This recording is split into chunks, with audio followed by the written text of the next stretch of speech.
There's a lot more stuff that we can and will do in the future. But man, it definitely has put us in a great spot. And I think rolling into the Crucible ranked stuff, like I was mentioning, and also having Warmind drop together with the remaining changes, I think it's going to be really fun. It's going to put Destiny in a really good spot.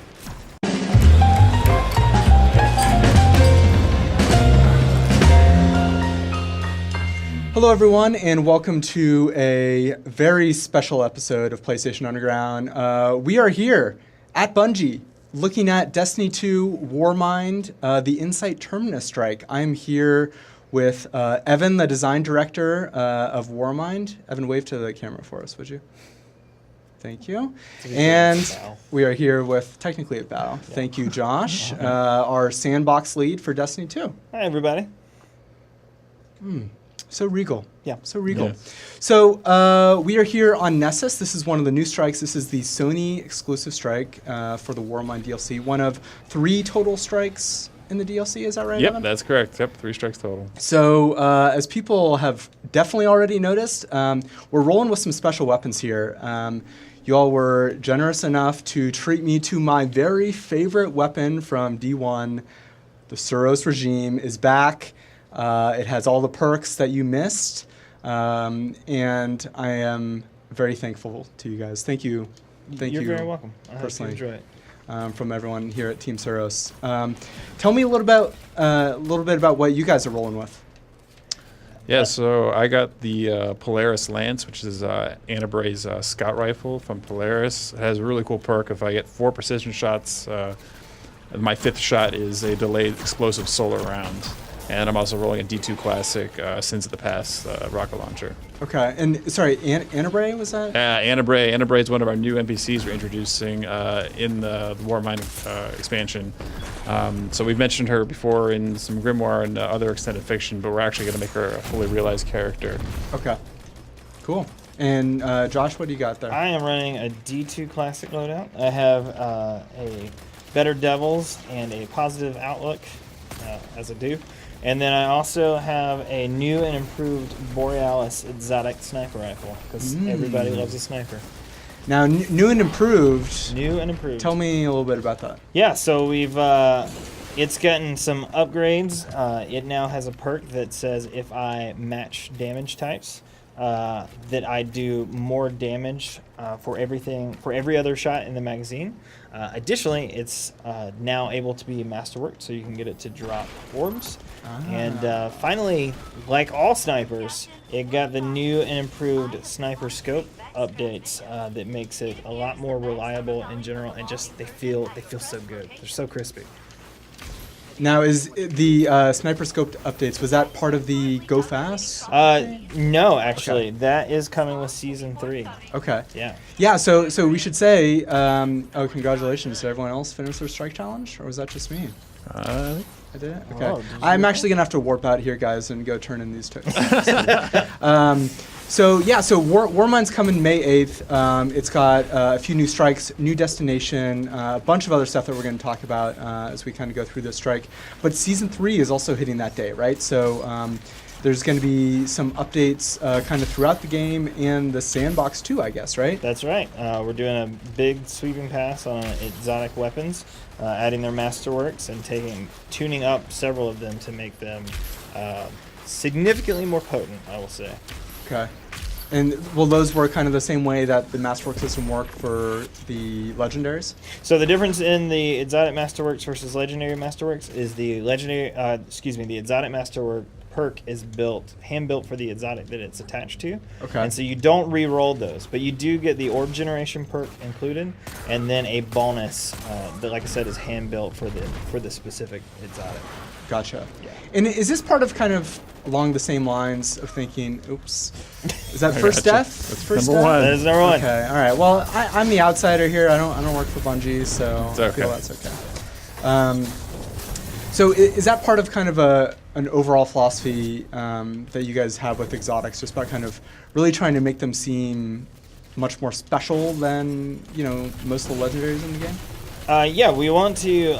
We're in a good place right now. I would say that we have space to allow exotics to breathe, even more than we have been able to do in the past. And so we're looking at just ramping them up, taking them to 11 and letting them truly be exotic. And so I think that's what people are going to see in the Season 3 pass is we just sort of looked at everything and figured, if this weapon is kind of something cool that does this thing, then we make it do that thing that much harder, right? Like we just push it. Are there any other updates that maybe kind of some of your favorite exotics that you want to talk about? New. Yeah, I don't want to spoil anything, all right, but fair. I will say new Fighting Lion is real good. Really? Real good. Okay. Yeah. Interesting. That was a weapon that I always really wanted to love. Well, you're gonna love it. Okay. All right. It's real good. Graviton Lance, Sunshot, got some pretty good updates too. Yeah. Yeah, one of our coworkers was very excited about the updates to Graviton Lance, which we were talking about earlier. There's also some other stuff coming in Season 3. I think there's some Crucible updates, right? You guys are introducing a rank system? That's true. Crucible ranks drop. The PvP team is incredibly excited to see what people do, and I think it's coming at a great time. Like when we roll in the exotic changes, the sandbox will have seen a pretty massive facelift over the last couple of months, and I think it's a great time to watch that come together. So you're referring, and I kind of mentioned a little bit earlier, but we're talking now a couple weeks after the Go Fast update. That's right. Which was the biggest update to the Destiny 2 sandbox to date, right? Correct. And so what were kind of your goals with that, and then what have you seen as far as the community's response? We wanted to make people feel more powerful, right? More in control, more capable and competent at what they do in the game, And so we did a bunch of weapons work to bring a lot of weapons back up to the forefront, to allow people basically to run the loadouts that they wanted to run, right? To try and keep them from feeling like they were being pigeonholed into something they weren't that interested in. And then additionally, we cranked mobility, hence the name Go Fast update. Yep. We changed some movement modes for Titans and Warlocks to give them more control and more speed. We touched several supers, just in general did a massive update. And it wasn't, it's a step in the direction that we want to go. It was a pretty big step and one we feel really good about, but it is just a step. Generally, I think the community has been very positive about it. They've kind of echoed the sentiment that I just put out, right? We definitely changed stuff. It definitely feels better. There's a lot more stuff that we can and will do in the future, but man, it definitely has put us in a great spot, and I think rolling into the Crucible rank stuff, like I was mentioning, and also having Warmind drop together with the remaining changes, I think it's going to be really fun. It's going to put Destiny in a really good spot. That's great. So what is kind of the work that goes into implementing a change like that maybe isn't necessarily introducing a ton of content, but is touching so many different elements of the game, right? Yeah, it's a shocking amount of work. Honestly, it is. So first we kind of figure out what we want to do, what our goals are, and then we have to actually go through and change the content. And then we iterate on those things, right? So we usually don't just make a change and it all works, or a series of changes and it all works. We make several changes and then feel where we are, see how it's hitting our goals, and then we push it that much harder and kind of keep that process up. While we're doing all that, we're also play testing because we have to see how the changes we made are affecting the game as a whole, and that means both PvE and PvP content, because everything we touch changes effectively everything in the game, right? Like every activity you can play gets altered in some meaningful way when we touch the sandbox. And so, and then the last, and I'm going to say the last step, but it's a massive step. Our test team, who are incredible, also go through and they look at it, they help us look at it from a balancing perspective, but they also have the large job of looking at it from did we actually break anything for real, right? And so they have to also go through all the activities and make sure it all comes together. Everybody's dying. What Dude, is the happening? Gladiator is relentless. I'm gonna blame Evan for not telling me I needed to deposit the arc charges in order, Oh, sorry, man. I apologize. or maybe I just did it wrong. That's fine. Yeah, I think for maybe some people, they might look at certain games that are, that are putting out, an update that, rolls out every, 48 hours or 24 hours or Right. something like that. But Destiny is a huge game with a is lot of large. moving pieces. Yeah, absolutely. It is. Yeah, it is not an easy endeavor, but I think that's probably true for any team out there, and teams that are doing this work. Like every dev in the industry, like knows this feeling and knows is working real hard to make sure they're delivering something incredible for their fans. And we are no different in that regard. We are absolutely just trying every day to make sure we're pushing the game forward and making it better and better. And then it's just a matter of doing that in a gigantic game that plays differently in every single activity and affects a bunch of very unique and different players, right? And so, Evan, tell me a little bit about kind of the process that you all take when you're designing a new set of strikes. So yeah, usually when it comes to the strike, like the most memorable part of a strike is the boss. So it's usually where we start is like, what is the boss experience that we want to build? Like, where do we feel like we have something we can add to the experience? Like where have we done something in a while, or what new mechanic we can add? So like here for this strike, in D2 we didn't have a Ultra Saiyan boss or anything like that, and then from there we said, okay, what's the wrinkle we can add to that combatant, and what kind of fight do we want to go for? So usually it starts with the boss encounter, and then we go from there in determining the theme, or what kind of mechanics we want to introduce, and then we have another set of folks that work on just the general, like the space that the players progress through, some of the encounters that they're encountering along the way, and build it from there. But yeah, it all starts with the boss. Like that's how usually most players identify the strike, is by the final encounter, by that climactic boss encounter. Right. I was reminiscing here, picking up a new phase of Destiny for the first time, remembering back to when Destiny 2 was first revealed, and the first time that I played it, it was on, what is the strike that has that drill that rotates? Oh yes. The inverted spire. That's what it was, right? Yeah, inverted spire. Yep. Playing that for the first time, seeing these new enemy types, and then just encountering this giant drill, and I think like a 3-stage boss fight that went through a couple different locations. Yeah. That was really fun. So, all right, we made it through here, guys. Right? We did. We just gotta find these last. No one died. Fragments. No problem. Seems like that no respawn indicator should be disappearing. No, man. Who knows? Maybe ultra hard mode. Permadeath. So let's talk a little bit about some of the other stuff that is in Warmind, right? There's 3 total strikes.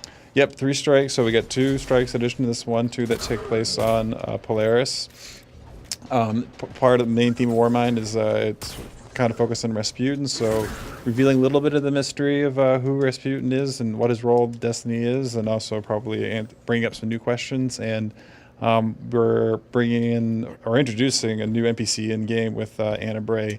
The Brays being the creators of Rasputin. So we've hinted at Anna Bray and the Bray family in past lore through Grimoire and other fiction, but we're finally making a fully realized character with her in the Warmind expansion. Cool. And is there anything that you guys maybe kind of looked at as far as the response to Osiris that affected the development for sure. Episode 2? Yeah, so after we came back from holiday break and seeing the reaction to Osiris, like we know that we need to give players more things to pursue and more goals to achieve, and so we added a all new ritual public event on Polaris. It's akin to if you've played Destiny 1, similar to something in Quarter Orcs. So we came back, we looked at what we could do. We used Court of Orcs and Archon's Forge as examples of something we've done successfully in the past. We built a ritual public event kind of in that vein, but with a new kind of wrinkle to it. So we're looking forward to seeing how players react to the addition of this new Ritual public event on the destination that they can play week over week as they pursue new gear that we're adding to the expansion. All right, so it seems like we've stumbled into perhaps some unfriendly territory here. This seems like a room that all of us will survive in very easily. Round rooms are always ominous. So we saw a little bit of footage and got some hands-on with the escalation protocol earlier, and it is extremely hard and really fun. Like you're saying, I think it's a really cool kind of spin on some of the kind of the wave-based activities of Court of Oryx. Was there anything that you all learned from Court of Oryx as far as kind of like, here's kind of the right way to do waves or to keep this interesting, or here's kind of how we stagger rewards? So for Court of Oryx, we kept it very focused to one contained area on the Hive ship, and that worked. And we also had like the token system, so you had to grind to earn tokens to get the different difficulty in waves. And we decided to make the Hive escalation protocol. When I say accessible, I don't mean accessible as in it's easier, but like just easier to get into, but still make it hard. So it's easier to trigger, easier to happen, and it uses the whole of the public parts of the destination. So it's not just focused to one key pocket. So as you're roaming around the destination through the public areas, you'll be seeing Hive escalation protocol happening in multiple instances, and you can choose to engage and help out a fire team that's struggling to get through the waves, or you can just kind of sit by and participate in the patrols and just stay out of the way while they're taking on like these epic tier bosses as they're going for their new Seraph gear and weapons. Yeah, so that was something like super cool, right? Like you can have up to 9 people potentially in one area trying to tackle this. So it's really cool to be just kind of cruising along, and maybe you're on doing something else, doing an adventure or looking for a lost sector, and you see 2 fire teams engaged in the escalation protocol, and your fire team is off doing something else, and you can just decide to jump in, help out for a few waves, try to get to the end, and then if you get there, move on to something else, or if not, stick around, try it again. But it's totally free form, coming in and out, and we wanted to keep it that way, so you're not always waiting for somebody for the public event. Like there always will be high traffic going through the public spaces to help you out in the event.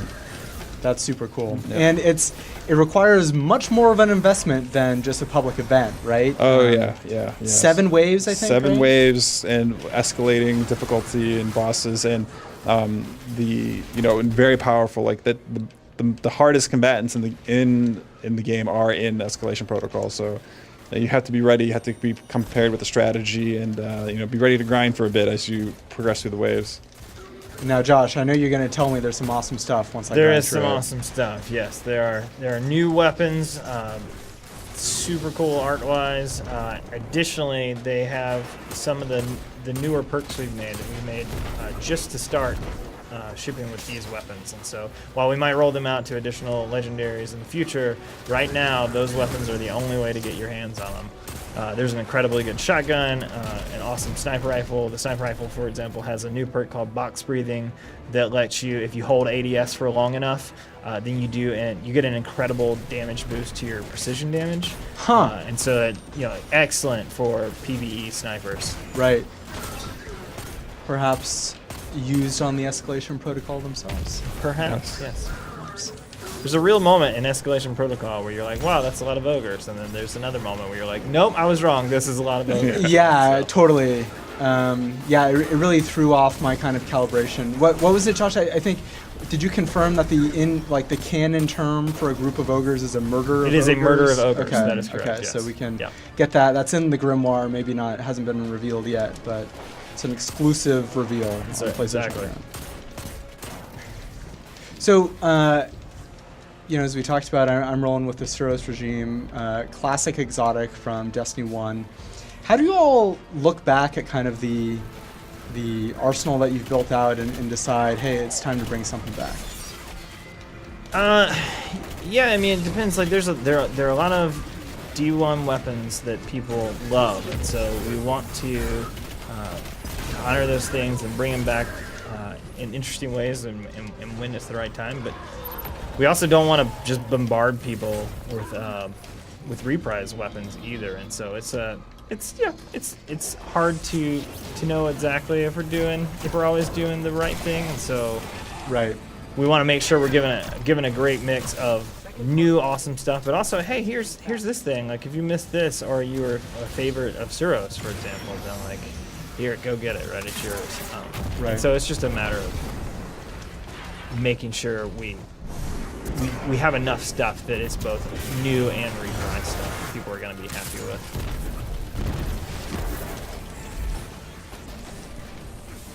It seemed like a terrible tether, and then it worked. It worked out. So Pro level tether.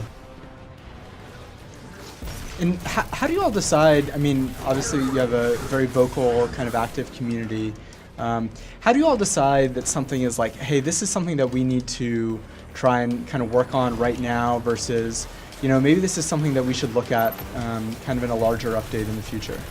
yeah, that's a great, super difficult question. Sorry. Yeah. Well, it's the most difficult part of the strike, so That's I right. This is figured, perfect timing. Perfect timing. So let me, just to be clear, you asked the question and then died, right? You just got it out there. Yeah, So, I mean, is okay, someone all right, just someone make sure. manipulating AI back there? So I think Destiny is a giant game.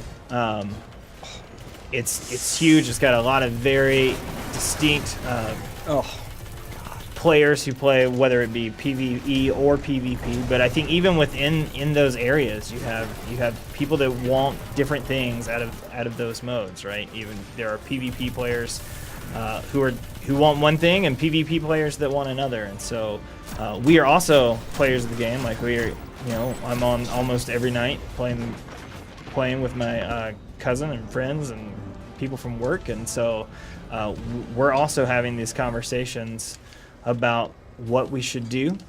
And it's just a matter of listening, taking feedback, hearing what everybody has to say, what they're looking for, what they'd like to see from Destiny, and then thinking that through. Like, what can we do that helps the game move forward in the right way, that makes Destiny a better game, and more importantly, makes it better for all of those different players, and just attacking that as best we can.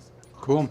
Well, it seems like things are in a great shape. There's already been a lot of kind of, I think, improvements that have been rolled out in the last couple months, and looks like a really bright future. So thanks for giving me a little peek of what's to come. Yeah, thanks for playing. Thanks for having us.